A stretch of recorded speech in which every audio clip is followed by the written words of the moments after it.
Hello everyone and welcome to another episode of the Roker Report podcast in association with the Sunderland Community Soup Kitchen. It's Gav and you join us after a bit of a break after the Easter period. We've been away for a little while and there's been plenty of football. Most recently the Huddersfield game. Joining me is Chris. Hey mate. Hello Gavin. Yes, had a little bit of a break. I think all of the Roker Report team are suffering from a collective hangover after the international fans night out, but that was great. But yeah, just a little bit flat after the Huddersfield game. I have to admit, mate. Yeah, it was flat, wasn't it? The result, the performance, the way the game panned out. I'll be honest, prior to the game, I wasn't sure really what to expect because it's weird in a way. Because you know, even Tony Mowbray was trying to telegraph the way that Huddersfield were going to play. He said that they were going to frustrate us, they were going to sit in, that Warnock likes his teams to man mark all over the pitch, and I don't think that's what we got. I actually think he called our bluff, and they came and tried to play against us a little bit, and that is probably why we weren't set up correctly, why we didn't get the 3 points in the end. And you've got to say fair play to Neil Warnock. He, very experienced manager, knows what he's doing. They'll be over the moon with that point because we're in decent form going for the playoffs. They're on the other end of the scale, they're down the bottom, had a couple of bad results leading up to this game. So, you've got to say fair play. And I actually think, if we're being very honest, second half we weren't good enough and they probably the better team. And that's the disappointing thing for me, is that we didn't react. I mean, you could probably say that at times this season that's been maybe one of his flaws, Mowbray, is that when something seems very obvious, he doesn't always react straight away to it. We came out, we do this all the time, really. We come out in the second half and we don't get off the ground. We just seem to come out and we're too relaxed, and the other teams obviously had a bit of a rocket up them and they come out and they play. And that's how it felt to me. I just feel like 10 minutes after that break, it was obvious what was going to happen, and it came. And we have nobody but ourselves to blame, really. So yeah, a very, very frustrating result and performance all round. I'm just chuckling because 5 minutes into the second half, I was thinking about you, because the amount of times this season you've said we've been crap after half time and we don't know what when we come out for half time, and we did it again. But yeah, you're absolutely right. I mean, going back to your point about Neil Warnock, I think you've got to tip your hat to Huddersfield. I mean, I think we, in terms of, if you just look at us in isolation, it was the same performance as we put in against Birmingham, but we got away with it against Birmingham because, well, a couple of reasons. A moment of magic from Ahmad, and that Birmingham weren't very good. I actually thought Huddersfield were much better than Birmingham and came at us and were a bit more in our faces. And actually, if I was Neil Warnock, I'd be disappointed that they didn't collect 3 points. They'll be happy with a point because they're taking over and the kind of, that's another point on the board and all that sort of stuff. But if I was them, I'd be disappointed that they didn't pick up maximum points, because they had a couple of breaks towards the end.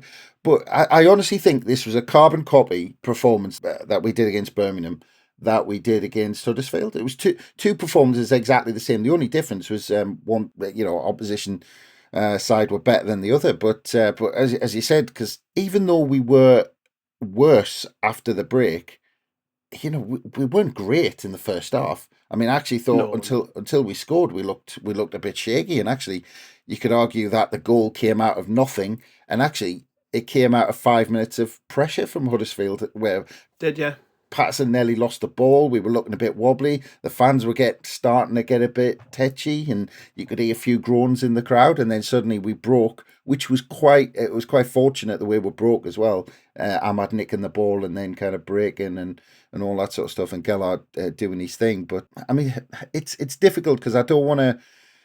It's been a great season, and I wrote last week that the lads deserve a lot of credit, and they do, but I don't think it's been two great performances. No, I think you're right. One part of us wants to sit here and be like, look at the season and just look at how well we've done. But there's another part of us like, oh, what could have been? I think I've seen a stat. We've dropped 19 points from winning positions at home this season. That is disappointing. We all know about the home form. The home form hasn't been good enough. And it's always against teams like Huddersfield. I know it's a bit of a football cliche to say teams like, but it is. It's always teams that you expect to beat. You look at it and you go, well, we are a better team than them, which we are. We've got better players, which we have, even with all the injuries. There's no reason why we shouldn't beat that side. But then you look at the way we set up and you think, well, we've obviously set up thinking they were just going to come and sit back, because that's the only reason I can really give for Pritchard starting centre midfield. That and the fact that his old team in Mowbray's probably thought, he's going to give an extra 10% against these because he wants to play well. But to me, that midfield told me that, and Roberts played rather deep, didn't he? It was like a 4-3-3. Pritchard and Roberts either side of Neil at times. And that told me that we were just expecting to have all of the ball and try to play through them, which, to be fair, is what I expected. And, you've got to adapt during a game, and I don't think we did that. I think, when you look at the changes we made, they were like-for-like changes. Lee Hadji coming on for Gelhardt. All we did was shuffle the forward line around. We didn't really do a great deal different. Anderson only came on because of an injury. And then Watson was a really strange substitution. Like, I'm not nothing against the kid. It's his debut. I'm sure he's very proud. But if you're going to bring him on, why bring him on the 88th minute? It doesn't make any sense to me. I thought there was probably a time and a place to do it, and it might have been 10 minutes earlier. But I'm looking at that bench and I'm thinking Ekwah probably could have came on and gave us a bit more physicality when we needed to maybe hold the ball and break them down a bit more and get stuck in a bit, really, because physically we weren't at it. Barr has gone missing in recent weeks. Like, we haven't seen him. I don't know what's going on there, but we know what he can bring. We know that he's a good passer of the ball. He can get past people. He can make things happen. So the subs were odd. I mean, again, as I say, the overall point being we've had a really good season, and the other thing being we've had a lot of injuries. So you're looking at the bench and you're thinking, well, there's not a great deal on there. But I don't really think those are excuses for this performance. I actually think that it's a big opportunity missed. Really big opportunity missed, because a lot of the teams around us were sort of relying on other teams to drop points, but we're still going to sit here and be like, well, this could have been better. I'm not saying we should have had 19 extra points, because everyone drops points, but you look at this one and you think, we should have held on to that. We should have held on to it. Well, that's it. I mean, you talked about that stat. I mean, that's a pretty kind of damning stat about how many points we've dropped from winning positions. But the other one is, we've only won back-to-back games in the league once at home this season, and that was the Middlesbrough and Reading across February and January, and I think there was kind of 2 or 3 games in the middle of those as well. And actually, we lost at home to Fulham in the middle of those 2. But in terms of home games, we've only won back-to-back games once this season, and I thought this would be the kind of the second occasion. I thought we'd, after we came up with Birmingham, because. Look, if you take it's funny, you were talking about how we set up, and if you look at that game against Birmingham, I mean, it was just so frustrating. We had nearly 70% of the possession. I think we had 68% of the possession against Birmingham, something ridiculous like that. But we did nothing with it, and the problem was, instead of stretching the play, whenever we were in possession, players ran towards the ball. There was nobody stretching the play and running away from it. And I mean, I know that's got a lot to do with Pritchard having to play in that advanced role, and that's where he played at the weekend.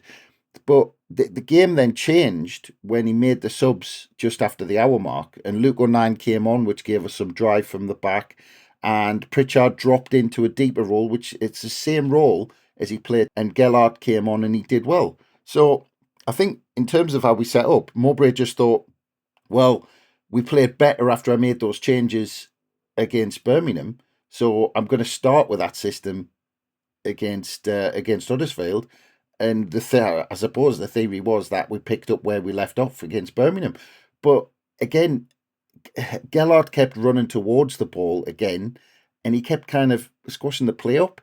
And what we needed to do at times was stretch it, because if you look at where the first goal came from, it was actually a joy to see Gelhardt pick the ball up with space in front of him to run into. I think that might be the first time I've seen him actually do that. Yeah. Every time he picks the ball up, he's got his back to goal. And early in the first half, he was doing his usual thing. I remember, I think it was Luke O'Nien played the ball into his feet, and he kind of gave the ball away as if he wasn't there. He couldn't hold the ball up.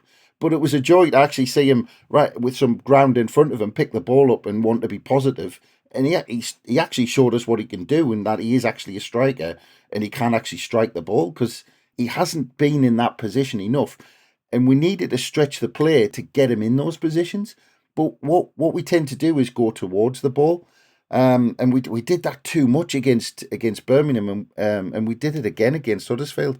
So we seem to kind of get into this mindset where we can't get runners in behind, and especially with this system where Dan Neil had to just kind of stay where he was because Pritchard was that kind of second midfielder at times. We're trying to push on, and then we had Trai Hume. Whenever we were in possession of the ball, Trai Hume came from that right back position and played as that second central midfielder. He kind of tucked in, which kind of worked at times, and at times it left us a bit strange. But yeah, and when it comes to the subs, I just didn't get the subs at all. The Tommy Watson one, it should be it should be a feel good story, like Tommy Watson making his debut, 17-year-old, brilliant. It's all good news, but what was the point? I mean, I don't get it. And he looked a bit kind of overwhelmed by the situation as well. If we'd stuck him I don't even remember if he touched the ball. No, maybe he did once. He looked overwhelmed by it. I don't think Mowbray got that one right. The Hadji one was I can see why an attacking player, but bringing Ballard off, what was the point? Hadji didn't know what runs to make. I was watching him, and he was making the same runs as Pritchard half the time. He was just getting in the way. It was a bit clunky. Like, I don't actually think, and that's not a slight on him, I just don't know what he thought he was on the pitch to do. Because then what we did was we moved, we sort of pushed people into forward positions. So I think, you saw Roberts went central when Gelhardt came off and sort of went through the middle, as did Pritchard, as did Ahmad, weirdly. And then you had sort of Liadji trying to hug the right touchline, and they were all in each other's way, and it just, I don't know, it didn't work. I don't know whether the plan was to try and make space for Clark, like sort of, double up down the right, double up through the centre, and then maybe create a bit of room for Clark when they start pulling across, because that has worked for us at times, but it just didn't here. And I guess you've got to say sometimes things work, sometimes they don't. We'd be calling Mowbray a genius if it came off. But, it didn't come off, and in this instance, we're looking at it and we're thinking, well, we don't really know what you were doing. But it's the same problems again. You're talking about people making runs, and there was times people were looking in the box, and there's just nobody there because, I mean, again, all right, it's circumstances dictate that we've got a full team who don't play off the shoulder and get in behind. They all come back for the ball, and they all drop off for the ball, so they all come deep. The thing is, though, I could see Clark doing that. Could you not? I don't think we've ever. Have we really tried him through the middle enough? Do you think we did the first time when Ross Stewart and Ella Sims got injured the first time, and Clark played as that advanced role. But the problem was, I think Clark was doing so well on the flank because he basically, he looked dangerous every time he got the ball. So it was kind of, do you take that risk of, it's trying to find another option in the middle? I mean, there was one occasion where I saw us get the ball out wide. And the most advanced player, when we got the ball out wide looking for the ball, was Trai Hume. And he was the only one in the box when we got the ball out wide. And you're kind of thinking, you need something. I mean, even if he brought Lahadji on, but say, play off the last man and just look. I want you to play off the last man and look for, every time we get it, look like you're going to make a run in behind. I mean, I'd prefer him to do that than what you described where he's hugging the right touchline. It's risky as well, you know what I mean? Because I was looking at it and I'm thinking, we are quite wide open here. So we're putting people into forward positions who were already on the pitch, plus bringing people on. And that left us wide open. And honestly, I was looking at it and thinking, I would get Ekwah on, just because Huddersfield are going to walk through us and score in a minute. I think a better team would have beat us, if I'm honest. Definitely. I definitely think that. I think Huddersfield weren't great, but you've got to be fair to them. They came with belly full of optimism, and I think obviously Warnock will have been quite optimistic in the changing room because he's got to try and get these players to play for him and got to get them to try and get a result. So they'll have been up for it. And you see some of the players who were out on the pitch from, some of these lads weren't getting a game before he came in. I think the lad who scored was out on loan to League One before he came in and got brought back. I think he might be at Ipswich, I might be wrong. But wasn't pulling up any trees in League One. And Warnock's got some of these lads playing for him. So you've got to say fair play. But we've beat better teams than Huddersfield this season. And the home form, I guess, it's going to be the sore point coming out this season, regardless of how well we've done. Like, I think we've sounded a bit depressed tonight, but you've just got to you've got to sort of look at the whole picture, haven't you? You know, we're on about the last time we recorded a pod was prior to the Hull game. We drew that game 4-4 each. We tossed the win right at the end with that penalty. We then beat Birmingham at home, and you're thinking, great, you know, but we didn't play well. You're right. I think a better team would have done more there. We draw against Huddersfield. You go even further back than that. We drew with Luton. You know, we got beat 5-1 off Stoke in the game before that at home. Bristol City 1-1. Last minute Reading penalty. we just about beat, didn't we? You know, that was a late goal from Roberts. So like, the home form is ultimately what's going to decide where we finish this season, because away from home, championship standard, like that is like top of the table standard away form. At home, like not good enough. And I'm not really sure what the actual reason for that is. I don't know whether I'm sure Mowbray would probably say that we haven't got the players to play a different way. But like I would argue, you know, we probably could have telegraphed what Huddersfield were going to come and do, and maybe not playing like a front six effectively at times was the right thing to do. I think we probably had to be ready for a little bit of a scrap as well as being able to play on the front foot. Yeah. Well, maybe if you look at where the goal came from, and actually if you look at the goal, the winning goal against Birmingham, that's kind of two goals where actually they came from almost hitting the opposition on the break at home, and that's what we do away, and that's what we're good at. So if you looked at the second goal against Birmingham, Clark switched the play really quickly, and Ahmad was, you know, he was able to catch them on the hop and cut inside and do his thing. The goal against Huddersfield, we broke quickly. You know, Huddersfield couldn't get back. Ballard got the ball running a goal, and we caught them on the break. That's the problem and it's this kind of not having any runners in behind. At home, when we've got nobody running beyond their defence, everyone comes to the ball, and that means we've got 5 or 6 players just lining up on the edge of the box, and that's not going to hurt the opposition. I mean, opposition now come to the Stadium Light, and they know that all they need to do is sit on the edge of the box and play it tight, because we're going to pass it, and eventually, 9 times out of 10, we're going to make a mistake because we play too many passes because there's no runners going in beyond. And I think for the most part, that's been our problem. I mean, the obvious thing is to say, look, well, you know, we've played this season without a striker, which, you know, is perfectly valid, and you know, that's kind of, you can't get away from that fact. But at the same time, like, we've seen this problem game after. I mean, you've rattled some games off there where we saw exactly the same problem. I would have liked us Tony Mowbray to just, you know, pick out whether it's Barr, Lee Hadji, even with Bennett when he was fit, or whether it's Jack Clark, or whether it's Ahmad or whatever. Well, maybe not Ahmad, because you want him on the byline at times, but someone just to say, play off the last man. I want to see you making runs in behind, and you know, maybe that would have made a difference. But I mean, in the last 2 games, it's been so evident, just that row of 5 or 6 players who are just happy to sit on the edge of the box.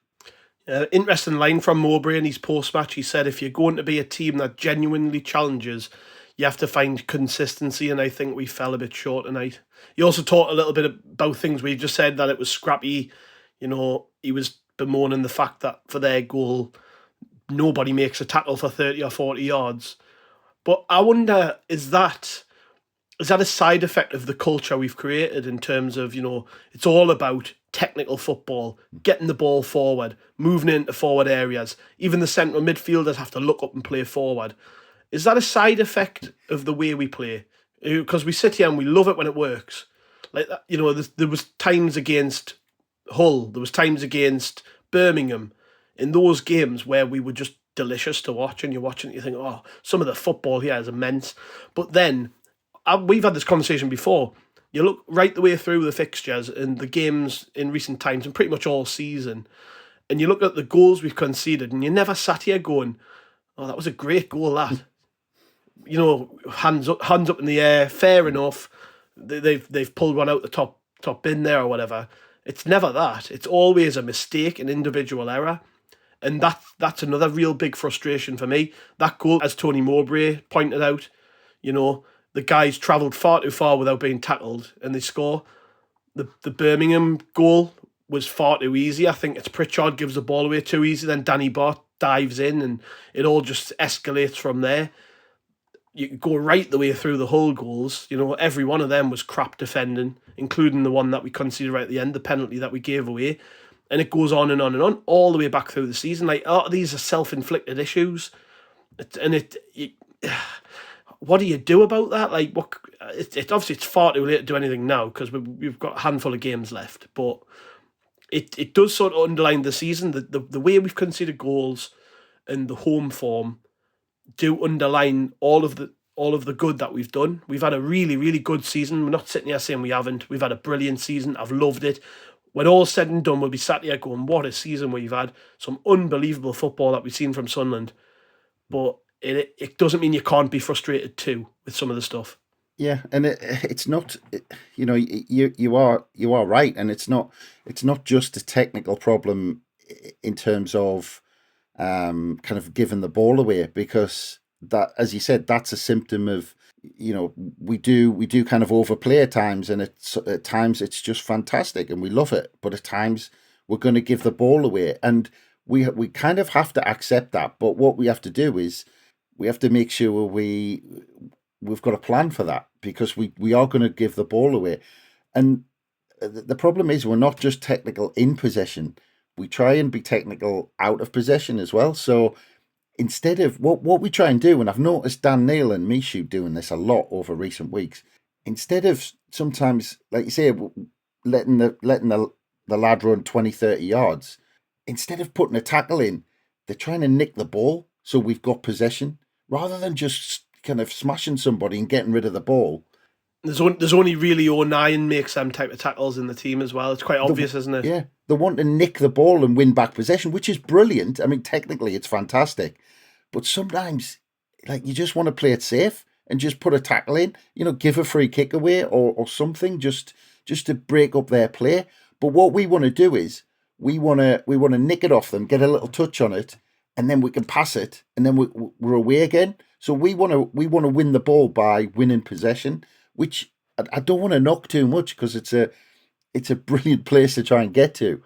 But sometimes on occasion, you know, if things are looking dangerous, just go in and smash them. Just go in with a tackle. Yeah. Just go, like, you know, just jump in. If you give a free kick away, it upsets their rhythm. Just do something like that. So, you know, I don't want to knock that out of them, but again, it might be linked to experience as well. Maybe next year, after a year of making those type of mistakes, next year, you know, if let's say we do have a midfield pairing of Dan Neil and Mishu, which could well happen, that they've learned from this season, and maybe they'll put those tackles in, because actually last season, you know, they'll realise from this season that led to a goal, and next season they'll put a tackle in and trip them up or whatever, and give a technical foul away.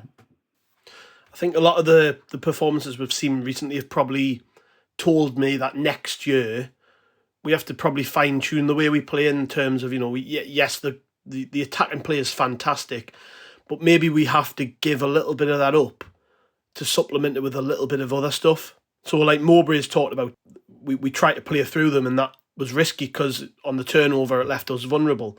But he seems to say that every week, which tells me we've only really got one way of playing, and we only really coach one way of playing, which is fine with the players we've got. I kind of understand it.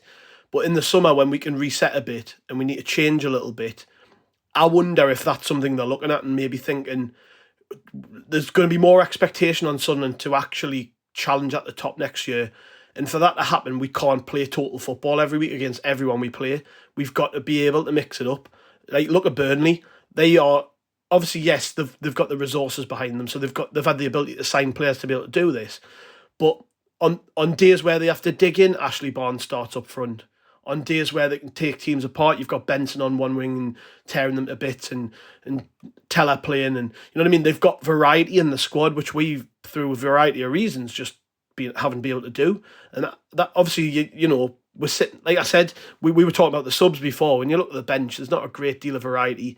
I would have probably made a couple of different changes personally, but, you know, I do concede that if Mowbray gets it right, we're not talking about that. We're sort of hailing him as a genius, and that that's just the way it is in football. You make decisions in the spur of the moment. If they come off, fantastic. If they don't, then it is what it is.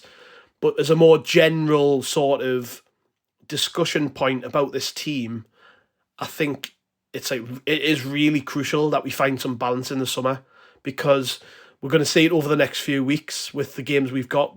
All 3 games are against tough opponents who are still technically in the race to play for something, and it's going to be a good test of where we're at, because these are teams with resources, teams who are going to be around us if we're in the battle next year, and I want to see us mix it up a bit. If I'm honest, I'm a little bit. I'm not going to say bored. That's not the word, but I want to just see a different side to some of these players. Like you've just said, we know what some of these lads can do on the ball. What can you do without it? Can you be different? Can you be more aggressive out of possession? And I think that'll be what ultimately defines us next season as well. Yeah, but it'll be interesting as well, because like we can almost say that Tony Mowbray has been fighting against the circumstances of what he's been put in, as well as having some really good technical players. Because you could argue, has he had that balance because of people being out injured or whatever? And I'm not just talking about Stewart. I'm talking about, he lost Corey Evans, and Corey Evans might have come in for the odd game, for the likes of, we talked about, I think there was it the Rotherham game where we needed some bite in the middle, and Corey Evans might have come in for games like that. But the other thing is, early on in Mowbray's reign, I mean, before that as well, we were playing Stewart and Sims up front as a pair.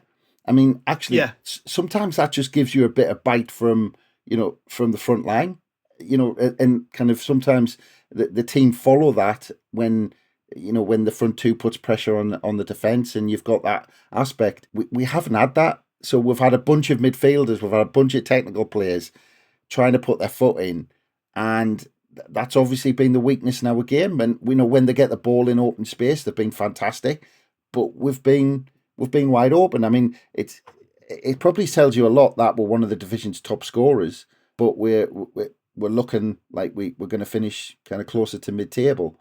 And it tells you tells you what we've had to do. We've had to almost try and score outscore the opposition, because we know we're going to concede some goals, because that's just the way we are. Now, actually, it's not just talking about, and don't get us wrong, that it will make a difference if you put different players in the centre of midfield. But actually, even if you've got different players up top who have got a bit more bite, that's gonna be a start. And then actually we'll see where that gets you after that, because that's just going to give you a completely different dimension. Yeah, I would argue actually in some ways that Evans has been one up there, touching with Stewart, the biggest miss of the season, really, because in these games now where you need that leader, that experience on the pitch. Like Evans won't play every ball forward, but he chooses these moments, and he takes pressure off the players around him.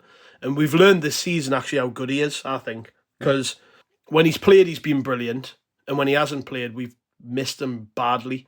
And I know everyone talks about Ross Stewart, and with good reason, because he's fantastic and he's such a good player, and we don't have to go back into the discussion around him. It's been done to death. But I don't think enough said about Evans, personally, because I think even games like Huddersfield, he would have done a job that nobody else is capable of just sitting in and just winning us the ball and being very, very, productive, where we don't need him to just go racing forward and playing forward balls.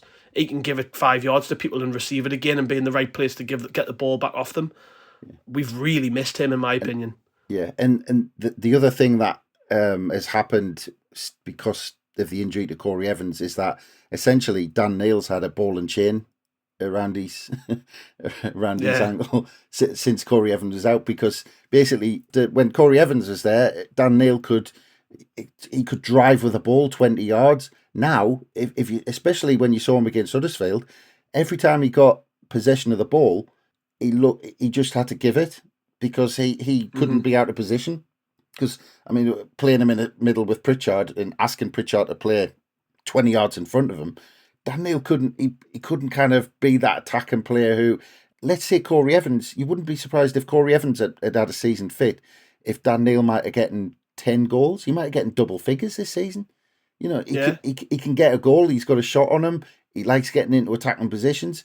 But with Corey Evans out, Dan Neil's been... And don't get us wrong, I think Dan Neil's had a really fantastic season. Really good season. But he would have had a completely different season if Corey Evans had been fit. Yeah, and then you think about someone like Ballard as well, who was brilliant till he got injured. Yeah. And I know that Mowbray's been kind of reluctant to play 09 further forward, but you have to think in my head anyways, and maybe this isn't how Mowbray thinks, and I might be wrong, but to me, if you've got two fit centre-halves, then 09's the best replacement for Evans in that sort of role, and we've not played him there. Even when, to be fair, when Ballard was fit, we didn't play 09 there a great deal, and we've talked about this again at QPR away, brilliant there, and then we never saw him there again. So, you know, I think any fan of any team could sit and, you know, we sort of do, there's a bit of an inquest here into the season. And I'm sure fans of all clubs will do this. They'll all think what could have been, what should have happened, what, you know, it is what it is. But you have to admit, I don't think in my time as a fan, I've ever seen as many injuries. I mean, even in the Huddersfield game, 2 players going off injured. Mishu not starting the game. You're looking at it and you think, Jesus, you know, what's happened this season with injuries? Because if we'd had a fully fit squad, God knows what we could have achieved. And it's not even like, I know not everybody is able to keep all of their best players fit at the same time, but we seem to have just had more than anyone else. I can't remember. I don't know about you. Obviously, you've got a few more years on than me, like Chris. But cheers, mate. I don't remember. I don't remember an injury crisis like this with so many first team players being missing. I'm racking my brains, and I can't think of, especially with a handful of long term injuries. I can't remember a season where we've had 3, 4 real kind of. Well, you know, Embleton's another one that we don't talk about. He played quite a bit till he got, and he's out for the season. But even with Embleton, that isn't necessarily you're not going to say, oh, he's going to start every game, and he didn't before, but he was always an option from the bench. He always gave players a rest. You know, players could come back out for a game, and Embleton could come in. He got a few goals before he got injured. You know, so he might not have, you know, might not set the world alight. He might not be our best player this season. But all you need is body, so you can rotate things around. You know, with a Saturday, Tuesday kind of schedule, especially when we had the kind of cup replays and we needed players. You know, to have all these players out, I mean, it has had a knock-on effect to all the other players. But no, I genuinely can't think. I genuinely can't think of another season that I can remember where we've had so many players out. I mean, if you look at the first 11 against Huddersfield, I mean, Gooch has had a bit time out. I think Danny Bart even had a few games out injured. When O'Nine's been out, I think Pritchard he was out for a good month or something like that. Yeah. Mm-hmm. So I mean, even looking at that 11 that turned out against Huddersfield, there's players within there who have missed for long periods. Yeah. So I was looking at the team that played Middlesbrough, because that was the game Evans came off injured in when we won 2-0 at the Stadium Light back in January, and I was looking at that. And Elise came off in that game. He's obviously long-term injured, but even when, you know, prior to this injury was in and out with fitness issues. Ballard is out again, possibly for the season. He had 3 months out. Yeah. Evans got injured in that game, like I said. Stewart played in that game. You look at the bench. Joseph Bennett came on, and he's out for the season. Mishu's missing. Bailey Wright's not here anymore. Well, he technically is, but he's out for the season. Another injury. He didn't even get injured playing for us. He got injured playing for Rotherham, but he's out for the season. We let Diaku go. Like, a lot. That's only 3 months ago, and so much of that team's been missing. It's just, I've never known anything like it. So to be able to put a team out on the pitch that seems functional in a game like Huddersfield is a bit of an achievement, I guess, in many ways. But it is a big frustration. You just think what could have been with a more fit squad. Well, one decision you can look back to is loaning out Jay Matete to Plymouth. Well, yeah, and I said it at the time. I didn't get it, to be honest. But I mean, well, you can get it if all of those players stayed fit. Because if Jim, but he did it just before. You know, I know it was just before Evans got injured. I think if in another world we could have somehow worked out Evans was about to get injured, they wouldn't have sent him. Obviously, that was a decision made before Evans's injury. But at the same time, we replaced him with Ekwah, who they don't really trust. And I just think now, even regardless of what side of the argument you sit on with, like, should we have replaced Evans and should we have let Matete go? You look at it now and you think, well, if Matete was here now, he'd be playing, wouldn't he? Yeah. He'd be starting with Dan Neil. So, yeah, big decision. And he's playing for a team at the top end of the league below us at the minute, but he's playing and contributing. And importantly, as something different to what we like. You know, we're playing Alex Pritchard centre mid because Mishu's injured, and I'm thinking, I've never watched Pritchard and thought he's a centre mid or he's going to be any good there. Whenever he's played there, he's been poor, and I just think, you know, I would rather have played Ekwah in this game, just because even though he's a bit more, is he defence minded? I don't know. Is that just a lazy opinion? I don't know. Is he more? I know he's physically more. You know, he looks more like a defensive midfield player, but he does go forward. I don't know whether it was just we wanted some technicians on the pitch. But I mean, I'm sort of going around in circles here with that opinion. I just guess that the point is that variety would have made a huge difference at this stage of the season, wouldn't it? Just having somebody like, I think Matete can play like Evans, and Pritchard certainly isn't Evans. But I mean, it's not just the Matete thing. I mean, Embleton, Elise, all these players that were out would have, you know, Dennis Serkin got sent off, and so he gets sent off. You bring Elise in, or vice versa, and all. You know, you lose these bodies. You just lose. Huggins. We haven't had Huggins all season. Yeah, there's another one out for pretty much the whole season. It's just options. I mean, it's just bodies that you've got in there that you can't kind of select from. And we've probably got a full. You could probably pick a full team out of all the players who we've lost for decent stretches this season. But yeah, I mean, in terms of that, you know, Pritchard, you know, you mentioned there talking about variety. I mean, again, we know our record off set pieces this season. I mean, every corner hit the first man or went too far to the back post. I mean, there wasn't one. You know, you're on the edge of your seat with a corner, and you think, "Oh, come on, we're going to get one here," and you just know where it's going to go, and you know it's the set piece isn't going to be good enough. I'm a bit tired of Pritchard's set pieces this season, and you know, I was slagging them off against Birmingham, and then we scored from one. But they've been terrible to that point. They had been. So I'm stood in my seat going, I turned to my mate, says, I hope he doesn't take another one, because every one of them's been crap. And then we scored from one, and I just went, oh, I better shut my mouth now, you know what I mean?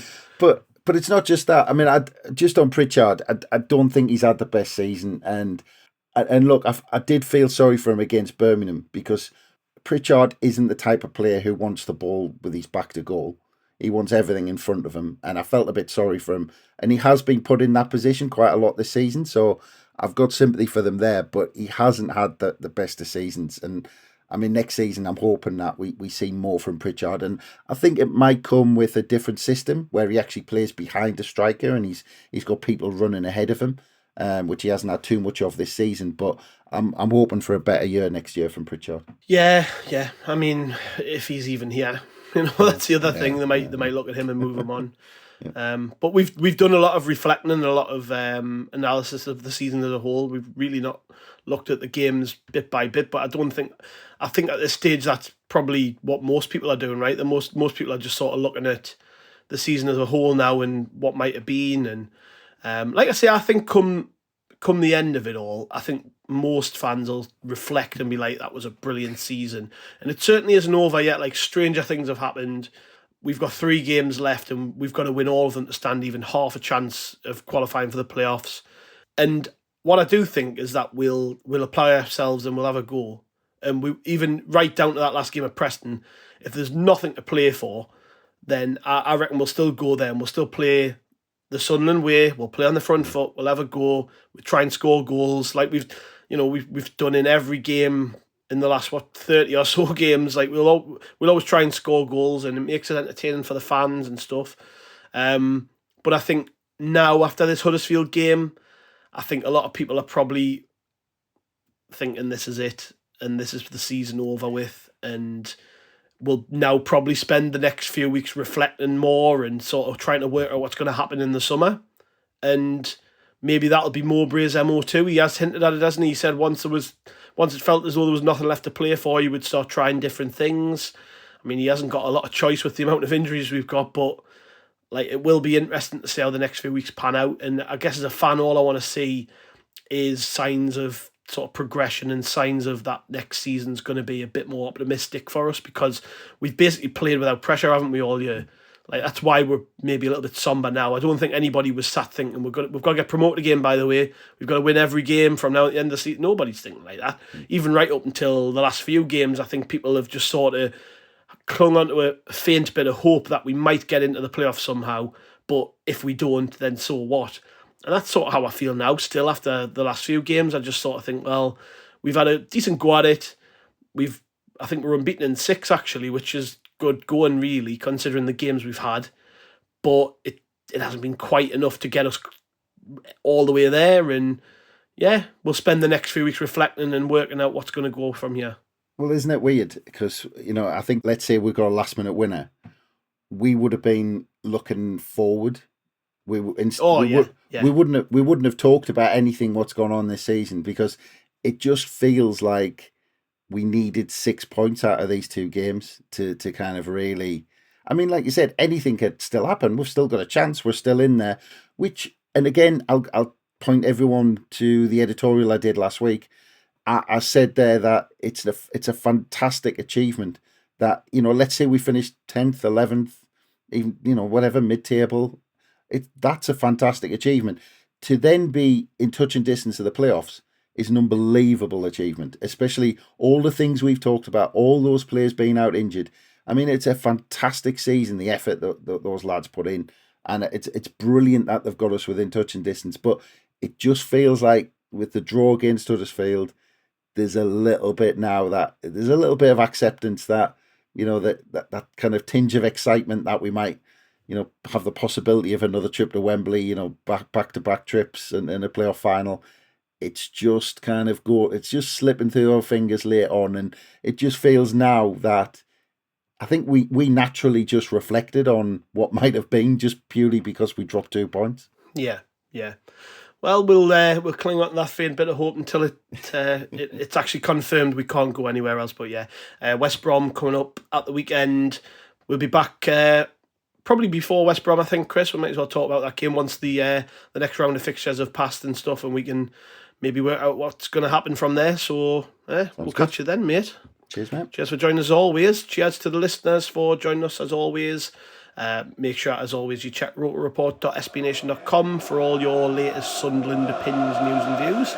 And we'll catch you around about the West Brom game. Cheers.